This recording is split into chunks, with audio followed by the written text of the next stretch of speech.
Uncle ಕುಡಿತೀರಾ ಕುಡಿಸ್ಲಾ? Open ಮಾಡಲಾ? ತಗೋರಿ ಒಂದು. ಅಂಕಲ್ ದಪ್ಪ ಇದೆ.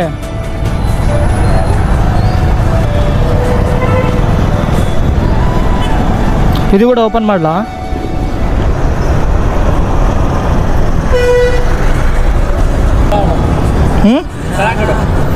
ಇದಾ ಮುಚ್ಚಳ ಹಿಂಗೆ ಇಡ್ತೀನಿ, ಮತ್ತೆ ಇಲ್ಲಾಂದ್ರೆ ಧೂಳ ಬೀಳಲ್ತೆ. ಬಾಯ್. ಛತ್ರಕ್ಕೆ ಇಟ್ಕೋಬೇಕು ಬಿಸಿಲಲ್ಲಿ ಇಟ್ಕೋಬೇಕಾ? ಇಲ್ಲ, ಇದು ನನ್ನ ಹತ್ರ ಅಮೌಂಟ್ ಇಲ್ಲ, ಇಲ್ಲಾಂದ್ರೆ ನಾನೇ ತಂದು ಕೊಡ್ತಿದ್ದೆ. ಸರಿ ಅಂಕಲ್, ನೆಕ್ಸ್ಟ್ ಟೈಮ್ ನೀವು ಕಂಡ್ರೆ ನಾನು ಪಕ್ಕ ತೊಗೊಂಡು ಬರ್ತೀನಿ ನಿಮಗೋಸ್ಕರ ಛತ್ರಿಗೆ ಒಂದು. ಹಾಂ